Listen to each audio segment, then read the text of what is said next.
I want to explain to our listeners why we did this. This isn't about us. And it's really honestly not, it mentions Wild at Heart very little. Yeah. Like hardly at all. We wanted to build a beautiful set of tools. Yeah. It's like, how do I introduce a message that's meant so much to me as a woman, as a mom, as a grandmother, as an uncle, as a father, as a young man, just all of our listeners out there. How can I share this in a really winsome way?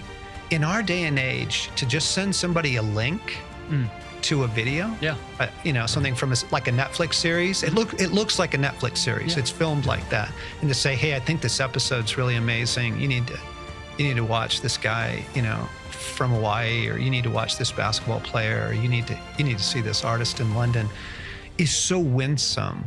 We built this for our friends to use to share the message with their world. Friends, welcome back to the Wild at Heart podcast. Here in the week of October 7th, we have some really exciting news to announce for you today. We've got a really exciting story to tell with our friend Daniel Chesnut, who is a filmmaker from Orange County. But before we jump into that, let's pause, and wherever you are, whatever you're doing, at the gym, carpool line, on a flight, listening to this because you downloaded it, let's take a moment, get out of the chaos, breathe, okay, and practice release. Here we go. Jesus, I need to do this every day. And I thank you for the opportunity to do this right now. I need to pause and give the world to you. Give everyone and everything to you. All the news, the people, the projects ahead of me, my kids, my parents. Help me now to just breathe as I release everyone and everything to you in order to come back to my own soul and to come back to you, Jesus. And so we take a moment, Lord, what do I need to release today?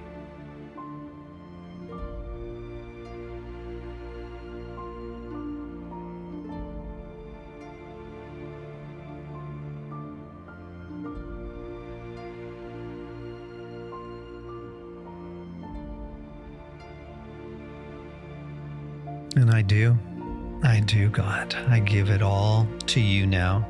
And I ask you to breathe into me, breath of life, breath of God, breathe into me now.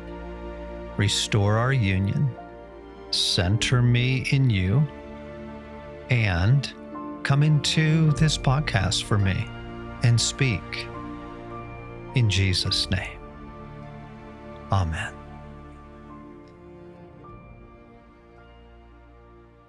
Amen. That's really good. And the pause is just so helpful. So, Daniel, welcome to the podcast. Thank you. It's fun because good to be here.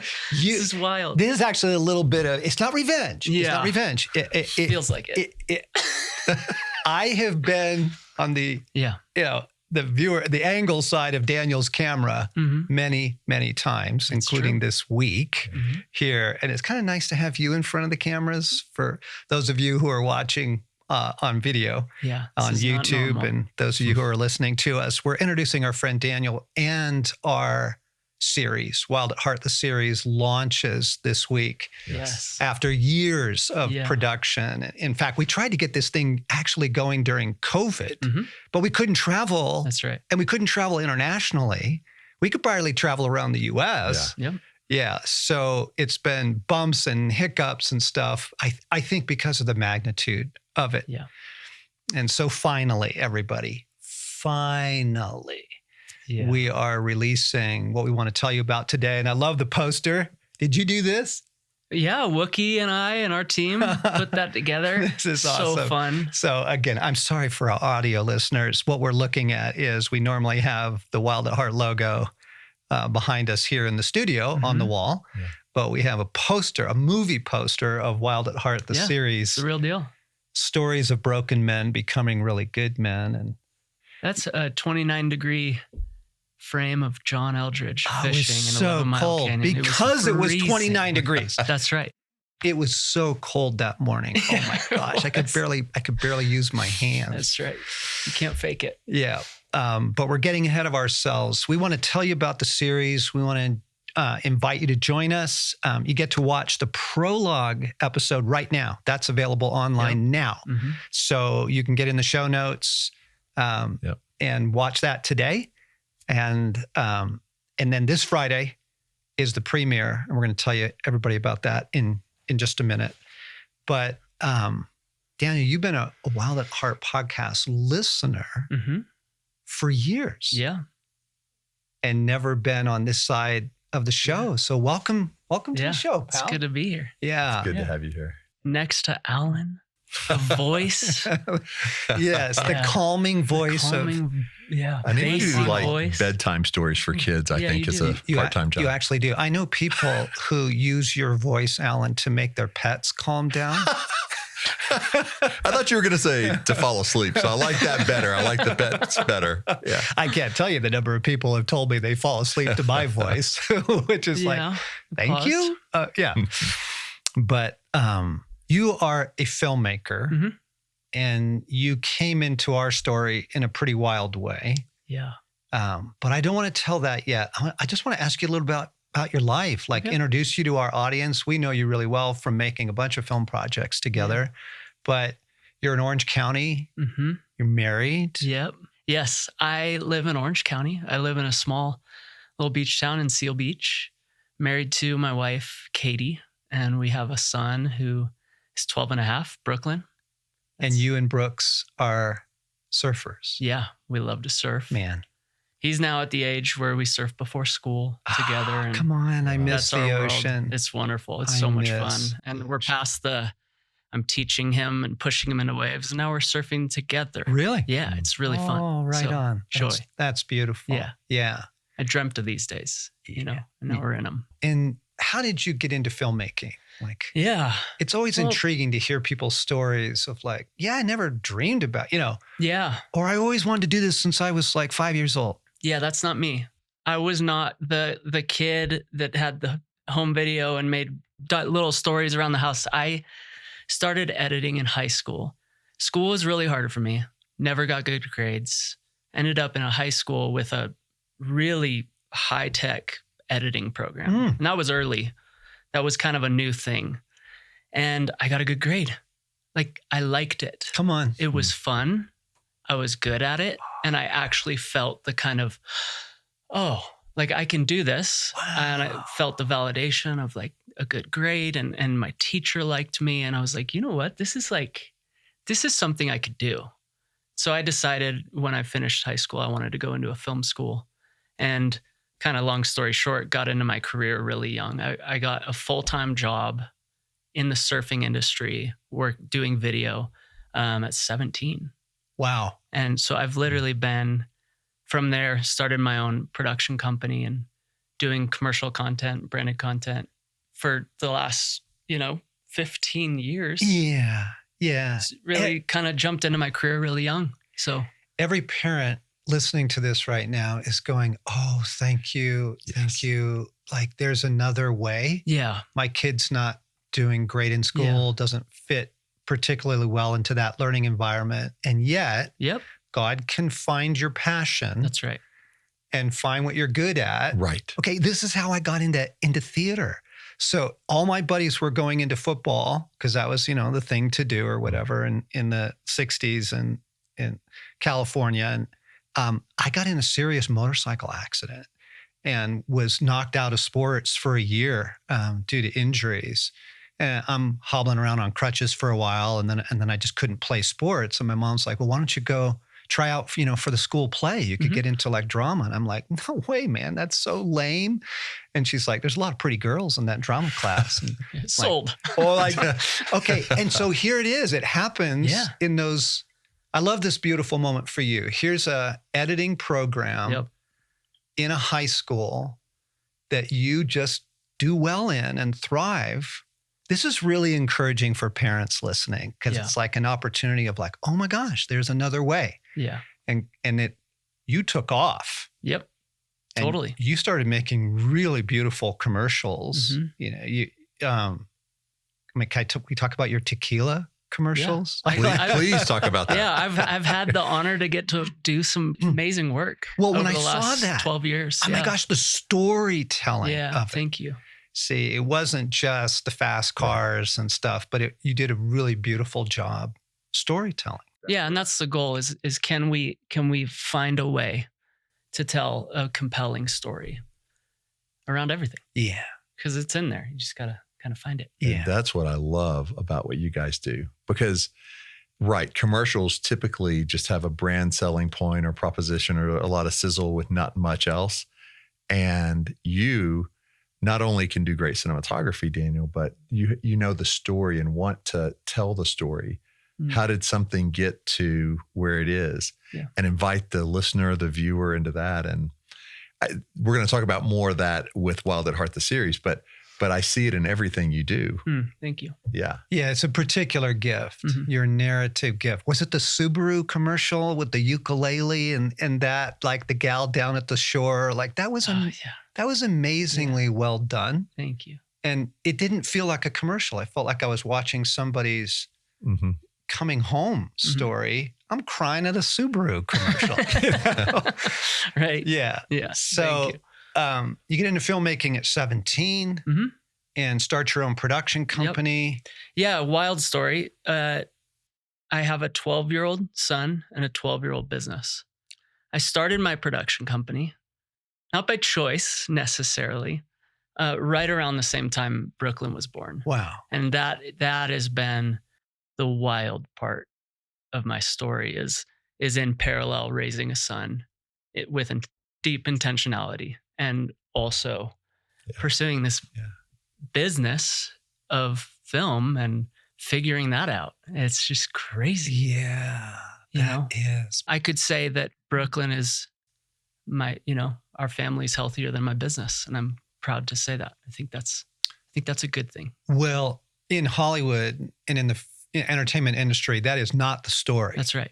And actually, that's why I got out of the theater industry, because it was wrecking my marriage, my young marriage. I was absolutely in love. I was too immature to handle the opportunities that were coming to me, and I got caught up in it, and I realized, oh my goodness, this is wrecking my young marriage. We didn't even have kids at that point. So well done. Absolute rescue. Well done, buddy. Because of this message. Yeah. How did you find us? Like what was your doorway into this world? Yeah, there's so many ways to answer that. So I'll try to find the through line. Okay. Because I read Wild at Heart probably halfway through in high school with a little, small group from church. I don't think I finished it. Yeah. And then I was in a group of guys, right around that same time, probably the year Brooklyn was born. So, and we were going through the book and getting into Wild at Heart. And it was starting to peel back the layers of my story. And I was starting to see things in a way that I'd never seen them. Yeah. And it was led by a deep friend, close friend, mentor of mine, who was is a part of a ministry that one of the board members of Wild at Heart leads, which is Adventures of the Heart.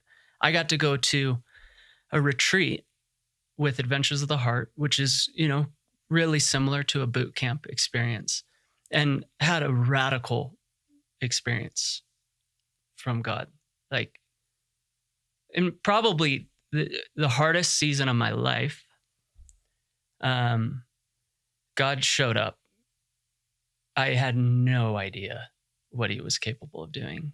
And it blew my mind. And I left going, if that's what you're like, then I'm in. Yeah. Like I want everything you have. Yeah.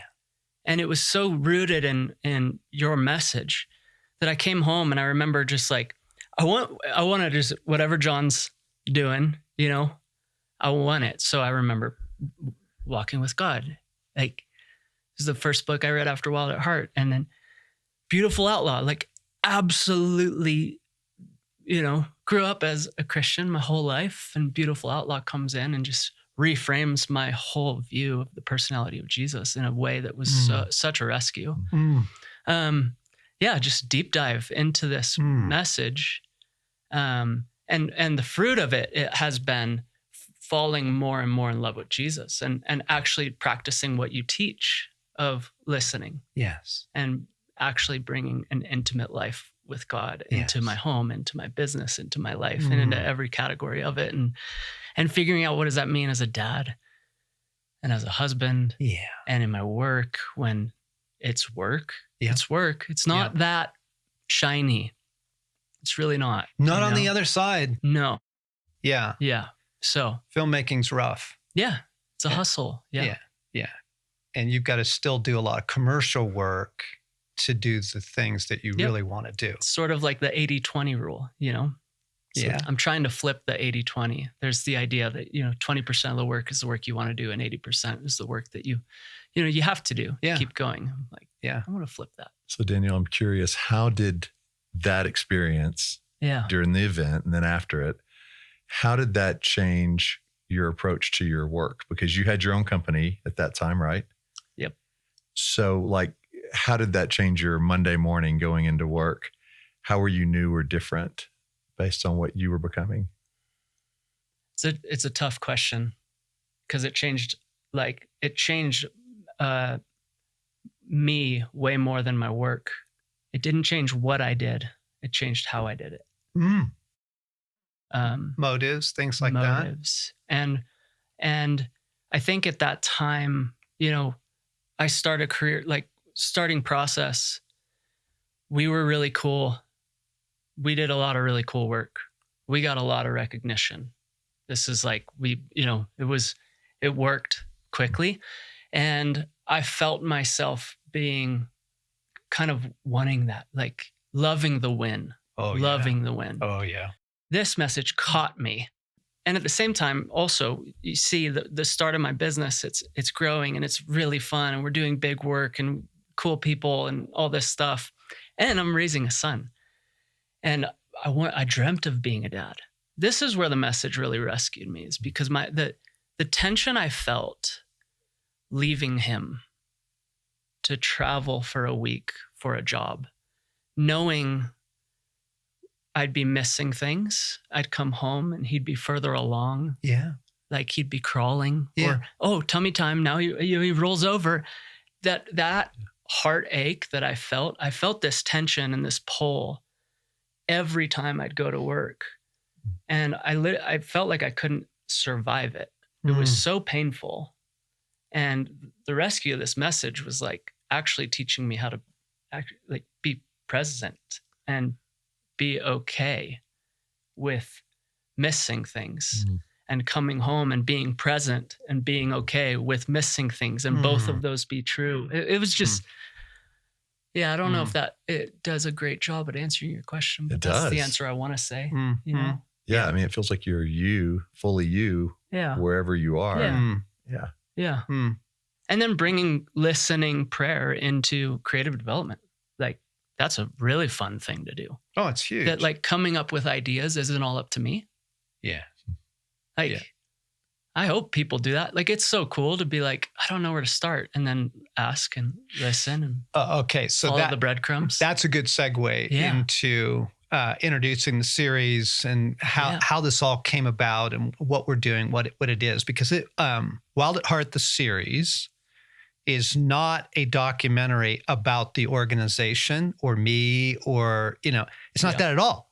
It's the stories of 4 men whose lives have been radically changed and healed, facing wounds, facing trauma, reconciliation, blowing up marriages, healing marriages. It's really very powerful. We'll get there in a minute. But I'm just clarifying for people, we're not introducing a documentary about the organization. But if you were to come into the organization, one of the things that you would find is that in most decision-making here, we are doing listening prayer. It's not the only thing we're doing. You know, we brainstorm, we bring creativity, we bring experience and life lessons to it, but we also pause and listen, which has rescued us. Man, we were a young organization, like you're a young production company. When somebody offered us $1 million cash, they offered us $1 million to make a Wild at Heart television series for men. Mm-hmm.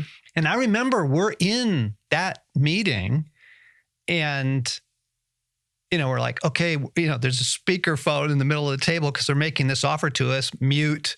And I look at the team and I'm like, we got to ask God about this. Yeah. And Jesus says, you can do that. It will kill you. And we're like, we don't want to die. Like, we saw it. We saw that. We saw the sex appeal and the money and all. Like, it was really gross in that particular opportunity. So I remember getting on the speakerphone and saying, thank you so much. We're really honored by this, but we're not going to do that. You know, and they just couldn't believe it because nobody ever turns down money in Hollywood, right? You don't turn down money or opportunity, that sort of thing. Now, what's fun is about the same time that's going on, you are walking into, I think, a movie theater in New York City. A worship service. It was worship service. Not as cool as, is it? Okay. No, this is a cool story. It's a really cool story. So probably a little over 10 years ago, I was in a really busy season of work. We had 3 weeks of production, traveling, exhausting, too much.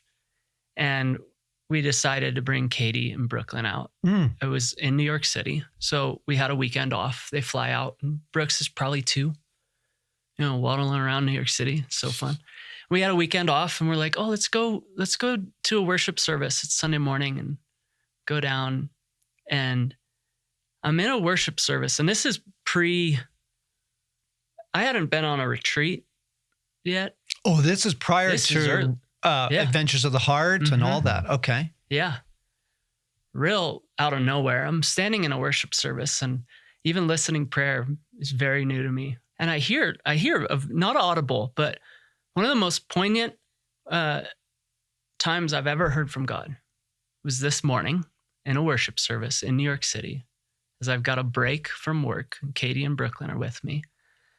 And I hear, one day you're going to help Wild at Heart reach a new generation. And it was so specific. It was really odd. And it's not that audible voice. It's this inner voice. Yep. But it wasn't quiet. It was very direct. And it caught me off guard. I wasn't into Wild at Heart. I was not a Wild at Heart guy, like at all. Hadn't gone to a retreat, just getting in. Wow. Just getting into this book with some friends and kind of curious. And I wrote it down and tucked it away. This was over 10 years ago. And I didn't pursue it out of necessarily trying to make something happen. Go get work. Call Wild at Heart, or email. God spoke to me. Go make it happen. Because the word was one day. Yeah. And the last decade, the beauty of this story is the last decade of me pursuing my heart, God pursuing me, developing me and growing me up into the kind of person that can be entrusted with this project. Because there's no way I could have done it then. Yeah. I mean, you guys wouldn't have done it then. Yeah. So how on time it is. And it for me on this side of the story, I kept it to myself. I didn't share that story with anyone but Katie, because there's this, the unraveling of this story is so powerful to me. The through lines of it all. So get that word, tuck it away. That's weird. I'm curious about that. Yeah. Okay. Don't know what to do with that. It's very specific. Yes. Put it away, get into this message, find myself at Adventures of the Heart, become kind of a leader within that organization, get to go every summer and pursue guys and invite guys to go into that. Let me just clarify for our listeners. So one of our board members, Reese Bricken, got his life rocked by Wild at Heart. He was a successful pastor in the American South and Southeast states. And saved his life, saved his marriage. He would tell the story, "You saved my family." Mm-hmm. I could do Reese real well right now. "You saved my family."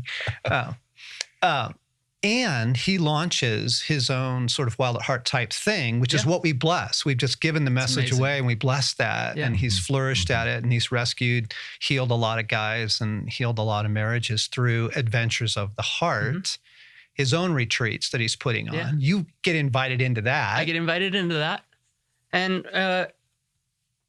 one year, sitting at lunch, some dude sits across from me, and it's Morgan Snyder. And his son, Joshua, 10 years old at the time. And we get to talking. He's like, I introduce myself, and he's like, "Wait, you're Daniel Chesnut." Like, somehow he knows my name and is aware of the work that I'm doing. And this is my first entryway into a relationship with you guys. Wow. Is Morgan and I hit it off, and he brings me out to an intensive. Come to an intensive, become Good Soil Intensive, and get dropped into this. And I'm like, oh, God, I remember the word. I wonder if this is something. And then a year later, you write All Things New, and you reach out. Yep. And we work on a project with All Things New. And I'm like, oh, this is what you meant. One day you'll work with Wild at Heart and reach a new generation. This is what you meant. And then years later, and we keep working on projects. And each time I'm like, oh, this is what you meant. And then this project happens. Yes. So we're in a listening prayer time, and we're asking Jesus how to reach a new generation with the message of Wild at Heart. Yeah. And John Dale and Alan and some of our really creative team are saying, okay, if we were starting today, we probably wouldn't write a book, or it wouldn't be the main thing we would do to reach a new generation and reach the world. Yeah. We would make films. We would somehow put this message in film instead. Mm-hmm. Not Hollywood, not in, box office theaters, but we're praying. Do you remember this prayer time? Yes. And we hear God say, big splash, film, like go big. and we're like, what does that mean? Who would we even do that with? Yeah. And Morgan says, well, there's this guy who came through the intensive. I'm pretty sure he's a filmmaker. Why don't we give him a call? And so here we are at this tape. Oh, I love this. Wow. Thank you, Big God. Splash. There it is. That's the bit. Okay, I love God again. All over again. Thank you. Those of you who were listening didn't notice what just happened, but I got so excited. I lifted up my water glass, and there was a big splash all over me. You. Yep. Okay, so big splash. You come into the picture, and we start dreaming about telling the stories of men from around the world. Let's get diversity into this. Let's get different culture into this and show just how powerful this message is. And it brings us to this Friday. Yeah. We're launching, we're going to do a premiere online on YouTube, 7 p.m. Mountain Time. We're going to do a premiere of episode 1. Yeah. Which is Mark's story. So I'll talk a little bit about the 4 stories to give people a sense of what this is about. So I know a guy, so the thing is like, you can't just go tell any guy's story, right? Because that guy 3 weeks from now might blow his world up. And then it's like, oh yeah, sure, Wild at Heart, it's a risk. Yeah. It's fake. It's shallow. It doesn't work. It doesn't really transform lives. So we had to do a lot of prayer and vetting, and we realized we can only use stories we know very well, that the marriage is sound, that the man is true, and that this isn't going to blow up 6 weeks after. So we start praying and thinking about who can we do that around the world? Who can we work with? And one of the first ideas that comes to me, that God just brings to my heart, is our pal Mark in London, who is a world-class artist. And part of what I loved about that is people who don't know Wild at Heart or don't know it well think that the message is you need to ride motorcycles, you need to be a lumberjack, you know, you have to be a hunter, you know, and that's what Wild at Heart is. And we're like, no. This gets expressed all over the world in all kinds of cultural contexts. Yes. Yeah. Right? And so let's use an artist who's got this really passionate heart. I mean, he's the most passionate dude I've ever talked to. Right. For sure. Brilliant. Absolutely. Yes. His artistry, he's a world-class guy, and we want to tell his story, and it involves art, but it also involves the past, trauma, being the black sheep, not fitting in art school. Right. And then finding this unique way of doing art with engraving that's just mind-blowing. And so it's really fun in the episode. You begin to get a little glimpse into, wait, what does he do? And you watch it unfold, and then there's this kind of a, you know, holy cow moment when you see the brilliance of it, but you also see the man and the healing and the recovery. Yes. Was it fun to film? Oh my gosh. I think I was looking back at pictures from that shoot, and I was like, that's what I want to, like, I want to go back. I would do that now again, the whole week over. Wow. Absolutely exhausting shoot. We were fried. You were in Wales. We were in Wales. You were in London. And it was a blitz. It was a total blitz. Mark and I became really deep friends through the production of that and all the hours and hours of Zoom calls we had leading up. Yeah. But it was so much fun. We had a blast doing that. And it's painful. I mean, it's open heart surgery. Yeah. These films are not just entertainment. No. These guys are opening themselves up in a way that, you know, you don't hear unless you're around a fire with them. Yeah. So Mark is an amazing person. When I first met Mark and when I first talked to Mark with you, the way he talks about God, the way he experiences God, and the way he explains his experiences with God. Yes. You go, I want what he has. Yes. Like, it's super unique. I want what he has. Yep. And so he's contagious. Yeah. Like watching his film is contagious. Yeah, it is. Yeah. So, and he has, prior to us, prior to the film, but he was so deeply moved by the Wild at Heart message and movement that he started reaching out to men who are really on the fringes of faith and any kind of church experience. And he was reaching out to he's one of them. Barbarians and inviting them to a fire. He does this huge bonfire in the woods, and I've never seen a bigger fire in England, that's not very British, right? Okay. And the guys that come to it and the transformative movement. So there's some of that in the film as well. Okay. We're just going to tease these episodes. We're going to tease these episodes. So this Friday, that's the episode we're going to do the great premiere on. Okay. The live premiere. And then we needed a story also. We needed a father wound story. We needed a story about healing and recovering from the father wound, because that's so central to the message, and masculine validation, and where does a man turn for validation? And we think of our pal Leo.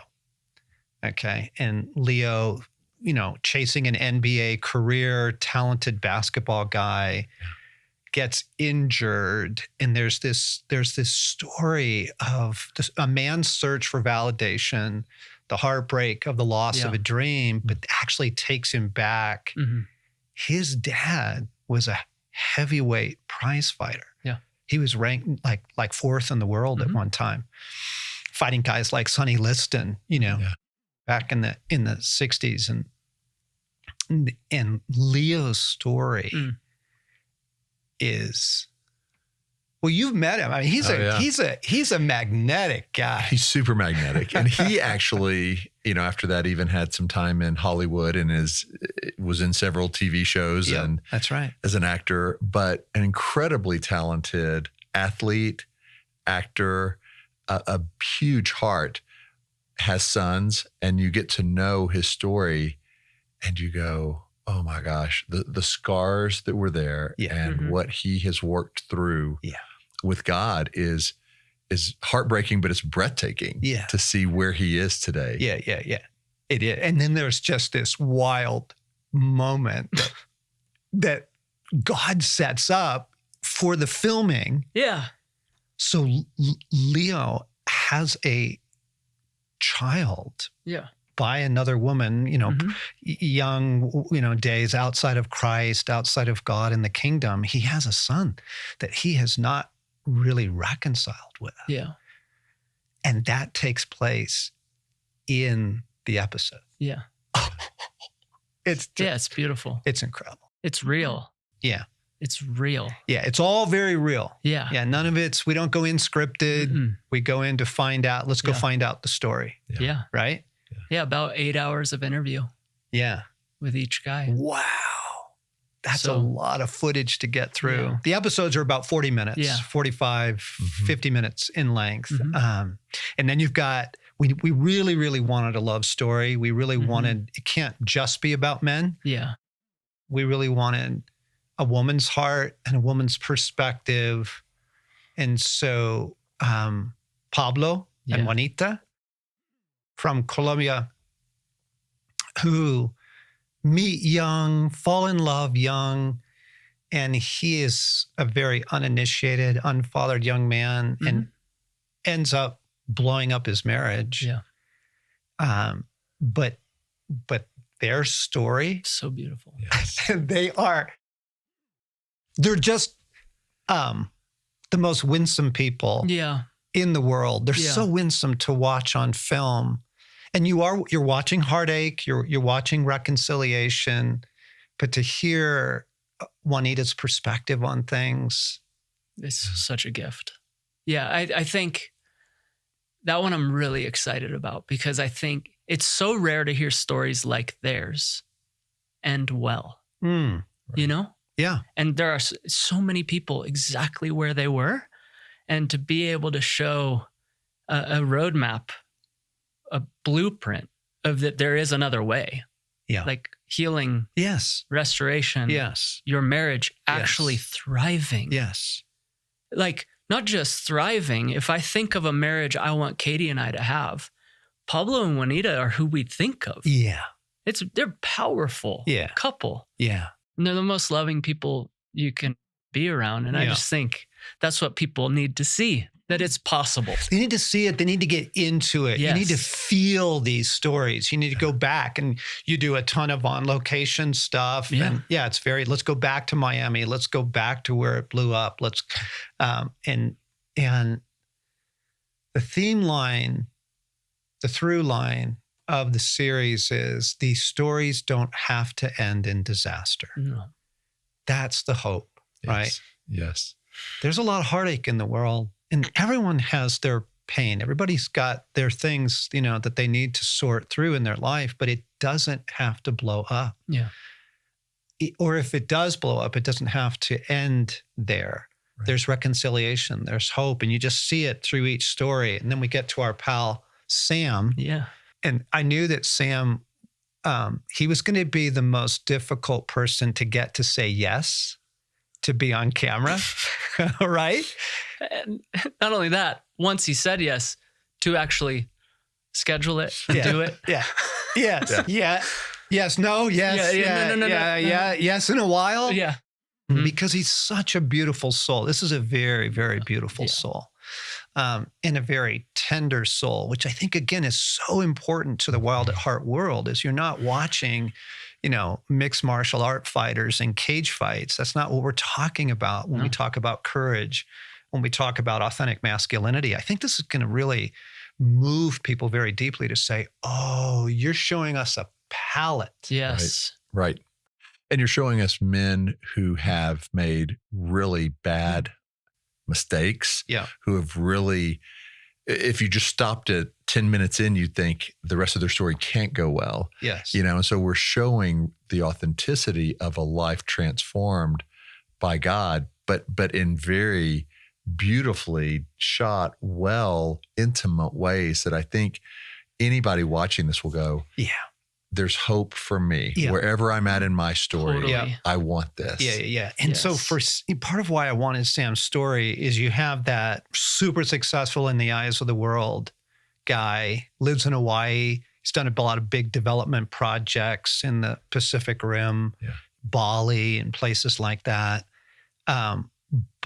But then there's always the hidden story, right? And the hidden story is betrayal and isolation and just fighting to trust people again. And it's just phenomenal. And to get into the beauty of that world and his story of recovery and learning you can trust love again. You can trust love again, right?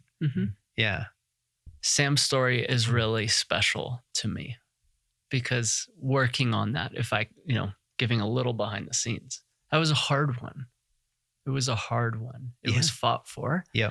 And to be on the other side and look at the story that we were able to tell. I mean, the point of this is that we would see lives transform through these films, just like this message has done. Exactly. And the story of Sam's is lives are being transformed in the making of the film. It's already working. So I just can't wait to see these get out. Okay. So everybody, I want to explain to our listeners why we did this. This isn't about us. And it's really honestly not, it mentions Wild at Heart very little. Yeah. Like hardly at all. What this is, we wanted to build a beautiful set of tools, calling cards, invitations for our audience to use in their world. Yeah. It's like, how do I introduce a message that's meant so much to me as a woman, as a mom, as a grandmother, as an uncle, as a father, as a young man, just all of our listeners out there. How can I share this in a really winsome way? And, to hand somebody a book works. It works well, but it's a big ask. Hey, read a book. In our day and age, to just send somebody a link to a video, something from like a Netflix series. It looks like a Netflix series. It's filmed like that, and to say, hey, I think this episode's really amazing. You need to watch this guy, from Hawaii, or you need to watch this basketball player, or you need to see this artist in London, is so winsome. We built this for our friends to use to share the message with their world. And there are guys in my world, I can't wait. There are guys in my neighborhood that just aren't quite sure what to make of me. They know. They've seen you on the go-kart. The go-kart. Yeah. They've seen us blowing stuff up at the house. And they know I'm a famous Christian guy, but we don't really act like it. And and they're like, what are you about, man? What is your story? Kind of thing. And it's so wonderful. Say, well, watch this. Yeah. Watch this episode. And if you like it, there's actually 3 more. And there's a prologue around it as well. So we built this for our friends. Yeah. To share this transforming message with their worlds. Right. We did. And I just have to say the prologue, we're talking about the 4 episodes of the different men. But the prologue is one of my favorite parts of the whole series. Okay. We have to explain the prologue because you get to watch the prologue today, everybody. Go in the show notes, click the link. The prologue is live now. Episode 1 goes live on the premiere 7 p.m. Mountain Time Friday. And we really want you to all join us for that YouTube premiere. 1, because it's phenomenal. It's such a phenomenal episode. It is so stinking gorgeous. But also because we really do want you two to take notice of this and go, whoa, a lot of people are interested in this, because then they'll start, the algorithms and all that. You have to work that. Got to play the game. You got to work Show that. up.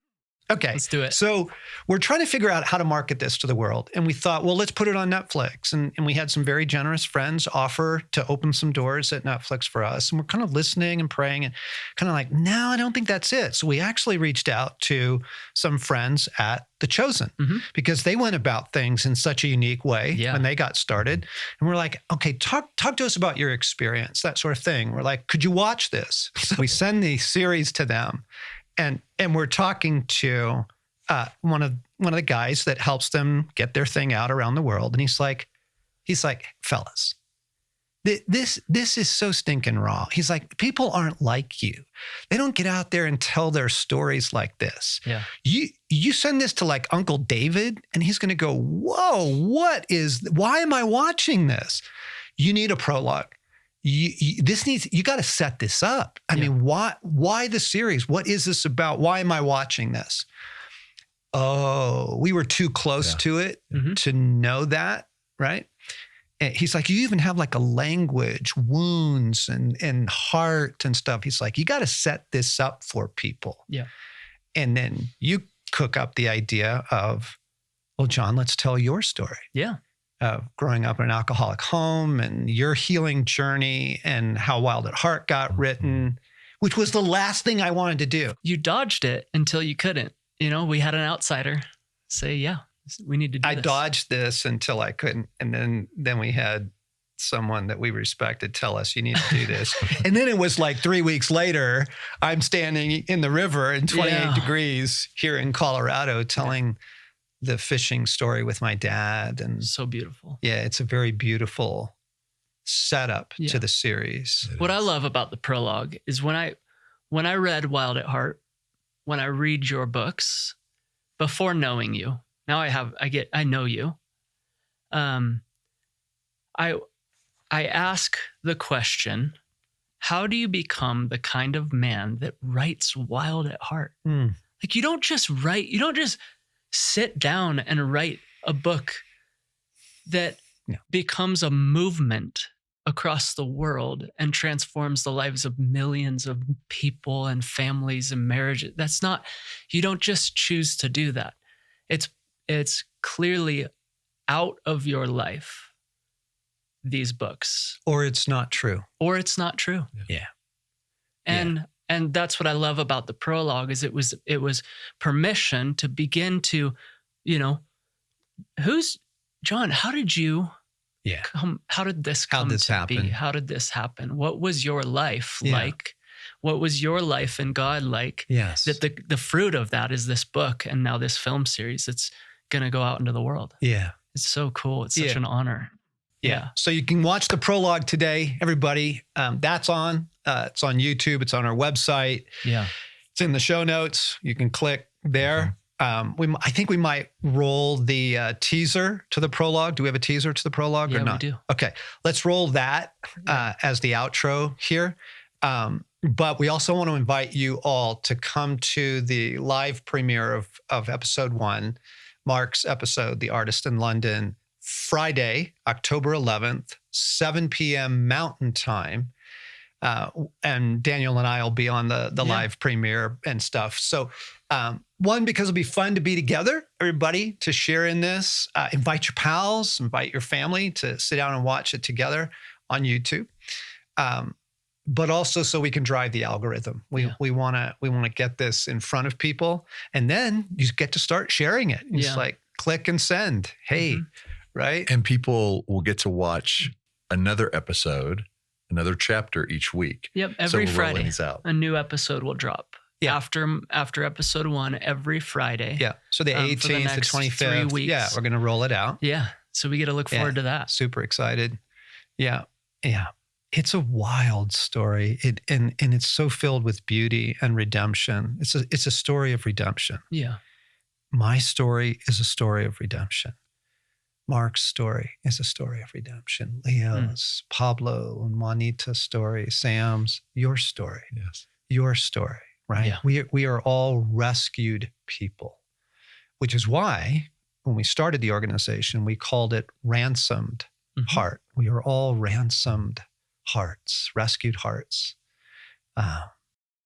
So everybody, we invite you, come back next week on the podcast. For the next 4 weeks, we're going to interview Mark and Pablo and Leo and Sam. And that's just going to be really, really fun and really rich. And the week that you get to watch their episodes. So we're going to roll those out. And so you can watch the prologue today, a little bit of my story, and Friday at 7 p.m. Mountain Time. We'd love to see you for the live premiere of Mark's episode.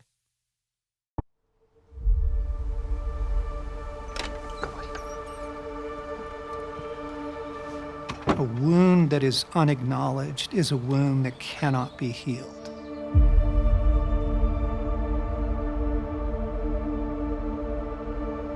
The choice to face the pain and come out from hiding, it changed everything.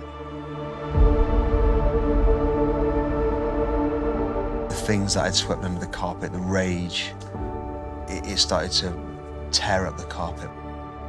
Everything that I had tried with all my strength to get was gone. I hated the man that I had become. Suicide is the second leading cause of death for young men in the U.S.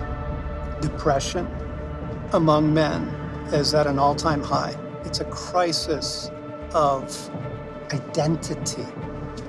It's a crisis of despair. Why did you leave? Did you not care about me? Did you not love me? Every man is wounded. Can't trust anybody. I was just hurting.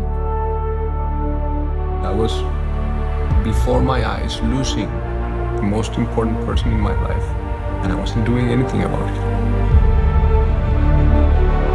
Suddenly, everything that was confusing all seemed to make sense. I could look back through the course of my life and see all these moments. And I realized, God, you were in all of it. You were always there.